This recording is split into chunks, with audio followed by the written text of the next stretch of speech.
Good morning, everybody. It's Tuesday, June 6th, 5:28 a.m. Central Time. Higher trade across the board in the grain markets. July corn futures up 12 at 609 and a half. December corn up 8 and a quarter at 545 and a quarter. July soybeans up 9 and 3/4 at 1359 and 3/4. November soybeans up 8 and a half at 1188 and a quarter. July Chicago wheat up 23 cents at 647. July Kansas City wheat up 23 and a half at 845 and 3/4. July spring wheat up 16 and 3/4 at 837. We had a decline in crop ratings yesterday. Mackenzie, let's start there.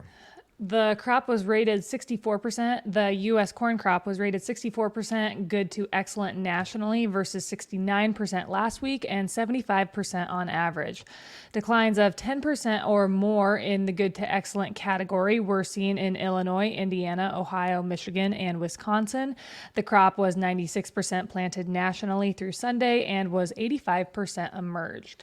Okay, so you got a 5% drop in the corn rating nationally. The trade was looking for 67, so we thought that the corn rating was going to drop, but not by this much. You saw some really substantial declines in some big-time corn-growing states, Illinois being the most notable one. Illinois went from 69% good to excellent last week down to 50% good to excellent last week. That's a drop of 19% in the Illinois corn rating good to excellent in 1 week. Indiana dropped 10%, went from 72 down to 62. Ohio went from 81 down to 64. Michigan was actually the worst, went down 20 points in 1 week, 66 down to 46. You saw a more marginal decline in Iowa, 77 down to 72. Minnesota went from 80 down to 77. North Dakota actually improved a little bit. South Dakota flat. Nebraska improved a little bit. Missouri was down 9 points, 55 down to 46. So this is I'm not going to say it's a big deal, but this is why the markets are higher this morning. Almost certainly is on these crop ratings, and specifically that stuff in the central to eastern corn belt. Your Indiana, your Illinois being the big one. This is a big deal, and some similar stuff in soybeans also. Yes, U.S. soybean ratings are below average. In the first national soybean rating of the year, USDA rated the crop 62% good to excellent versus 71% on average. States with a good to excellent rating of 60% or below include Illinois, Nebraska, South Dakota, Kansas, Missouri, Arkansas, and Michigan. The crop was 91% planted nationally through Sunday and was 74% emerged. So again, Illinois is the big deal here. And Illinois, in most years, is the top soybean producing state in the country. The Illinois bean crop rated only 51% good to excellent. The average would be 73. Indiana 62% good to excellent. Ohio 65. Michigan only 40% good to excellent. Iowa better, 70% good to excellent, but that number would be 78 on average. So again, you look at Illinois, your top soybean producing state, only 51% of the crop rated good to excellent. So guys, if you're looking for the reason why are the markets higher this morning, I think that these ratings are the reason, certainly. Weather forecasts are wetter for the U.S. Corn Belt this morning. This morning's 7-day government map introduces more substantial rains for parts of Iowa, Illinois, Indiana, Ohio, and Missouri. This morning's Euro model introduces rain to the Eastern Corn Belt beginning Monday and Tuesday next week. The GFS added rain for early next week and calls for rain across the entire Corn Belt from mid-month through June 22nd. Yeah, the forecast has shifted wetter, and it started to shift wetter yesterday at midday. So I think that this morning, the markets are higher. The markets are trading the crop ratings and not the weather forecast. These rains that are projected here in these forecasts, a lot of this stuff is like early next week. You're talking like 7 days out. That's kind of when some of these this accumulation in parts of the Eastern Corn Belt starts to build, is like Monday, Tuesday next week. And I've got the Euro and the GFS here through this same time frame on my screen. Same deal, like Monday, Tuesday next week. So this is stuff that wasn't necessarily in the forecast before. And then you look at the extended GFS. I mean, you're talking widespread coverage across almost the entire Corn Belt between now and June 22nd, and most of that, of course, in the extended period. So even this stuff that's like 7 days out, that is far from a guarantee. It's not a guarantee, and you've still got 6 days or so of dry weather in front of us. So for the moment here this morning, the market appears to be trading the crop ratings and not the weather, because I think if we were trading the weather, and who knows, maybe we could be by the end of the day, I think we'd be lower, but I think the market's a little bit more interested in the crop crop ratings here to start the day at least. So if you guys are not already subscribed to our premium content, you sure need to do so. Joe, tell me about the video you put out yesterday. Have you guys ever made a bad marketing decision? Because I have. I talked about the worst decisions that I've made over the last year in particular. I also talked about some of the good stuff. I tend to harp on the bad stuff. But anyways, I did a full review of all my corn and soybean marketing, both old crop and new crop. Guys, in my newsletter every single morning, I tell you every single sale that I've made for the last 2 crop years, broken down by crop year, by percentage, weighted average on all the sales. So I ran through all of that. We had some new stuff out this week. We got some target orders working. If you guys want to see the premium stuff, you can sign up today. Also, a great reason to sign up, and this is worth the $50 per month subscription in itself, are these Sunday pre-open weather updates. On Sunday about 6 p.m. Central Time, we blast out a video, run through the weather, run through the changes in the models. What does it mean for the markets? Kind of a good way to start off the week in regard to the markets. If you guys want to sign up and see the premium stuff, go to standardgrain.com. You can sign up with your credit card. It takes about 1 minute on your phone or computer. Piece of cake, guys. Give it a shot today. Commodity prices are declining, signaling a sluggish global economy. The global economic slowdown is causing commodity prices to retreat, which is helping central banks battle inflation.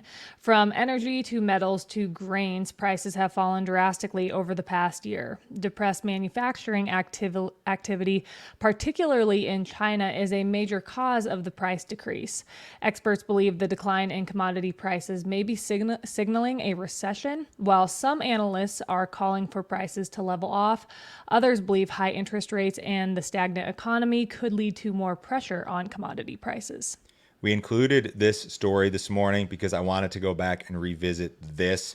This was the cover of The Economist, famous cover from late May last year, the coming food catastrophe. And in May of last year, The Economist was talking about these food shortages and famine, and they've got this picture of wheat with skulls on it, like, we were just going to die. And that was the top of the market. If you look at the Bloomberg Commodity Index and also wheat prices, they topped in May of last year when that headline was printed. So if we start to see some more of these like commodity bear headlines and how bad commodity prices are, our hope would be that maybe that signals like a bottom in grain prices. I know for the majority of the public, cheap commodity prices are a good thing. But as far as our viewer base or listener base goes, we like high commodity prices. We like high corn prices, soybean prices, wheat prices, that sort of thing. So we know this story. This is nothing new to us that commodity prices are soft. My hope here is that this is like a contrarian type indicator, just like this Economist cover was about a year ago.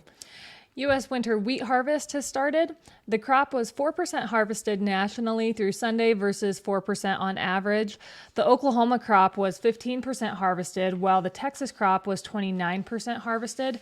No progress was reported in Kansas or Nebraska. Winter wheat conditions improved again. The crop was rated 36% good to excellent versus 34% last week and 46% on average.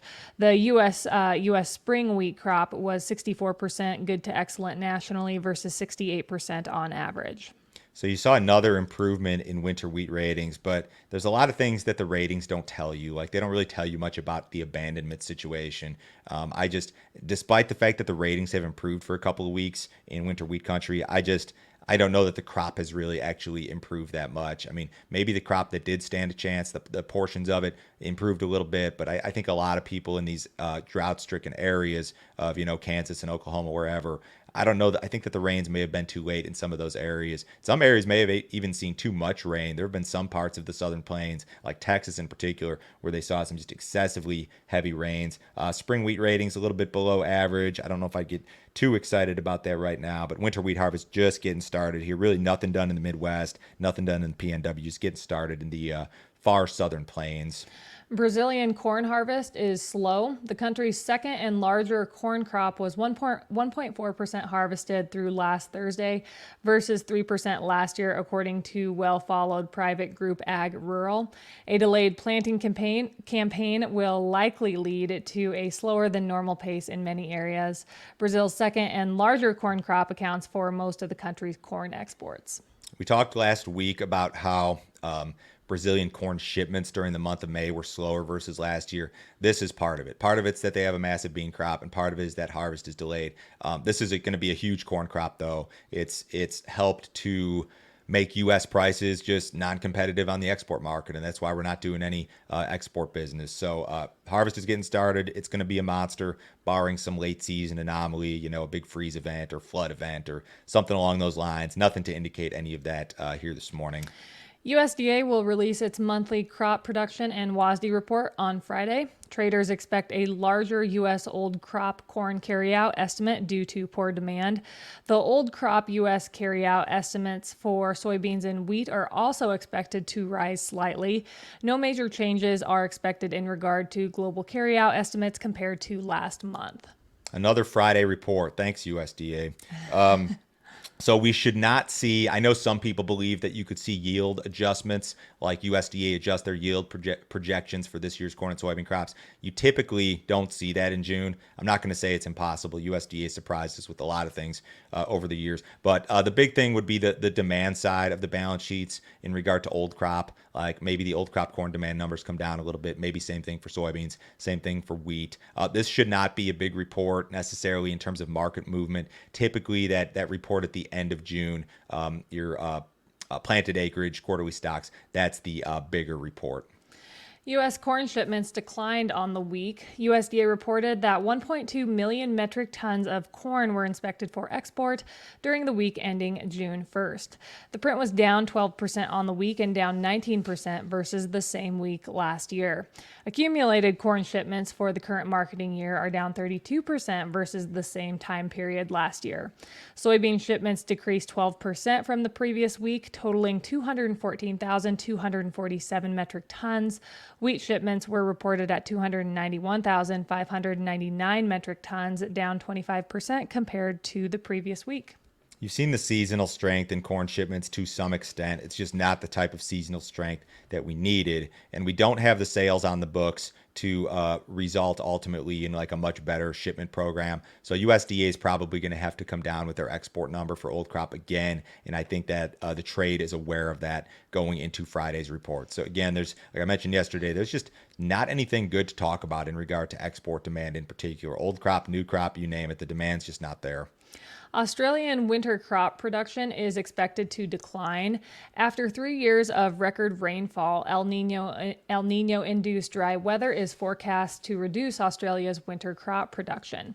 Total Australian winter crop production is expected to fall by 34% to 44.9 million tons for the rest of this year and 2024. Wheat production is anticipated to drop by 34% and barley production by 30%, both figures falling below the 10-year average. Australia's agricultural exports are expected to fall by 17% to just over $43 billion. The El Nino weather pattern is also threatening food producers across Asia, particularly rice production. Australia is kind of a big deal when it comes to wheat. They are year in and year out about the sixth largest wheat producer on the planet and the third biggest exporter. Russia and the European Union are 1 and 2. Australia would be 3. Canada and the U.S. would be 4 and 5. So this could be part of the reason, absolutely, that the wheat market has caught a bid into today. Still in bear market territory when you look at the charts, but some production issues in the land down under, I suppose. Cattle market was slightly higher yesterday. Yeah, cattle futures sure didn't see any big moves on Monday, but they were still green across the board, continuing to march higher. Live cattle futures closed an average of 47 cents higher. Feeder cattle futures closed an average of 68 cents higher. Box beef had an impressive day on Monday. Choice box beef was up 426, ending the day at 314.19, and select was up 580, ending the day at 296.73. Outside markets this morning, guys. U.S. dollars up just a little bit. Stock markets mixed to lower. Bonds are up marginally. Precious metals up marginally. Crude oil market just cannot hold a rally. We had that friendly OPEC news over the weekend. We rallied Sunday night into yesterday, and now we're off $1.50 in the July WTI, below $71, 70.62 as trade. Have a great day, guys. We will talk to you on Wednesday.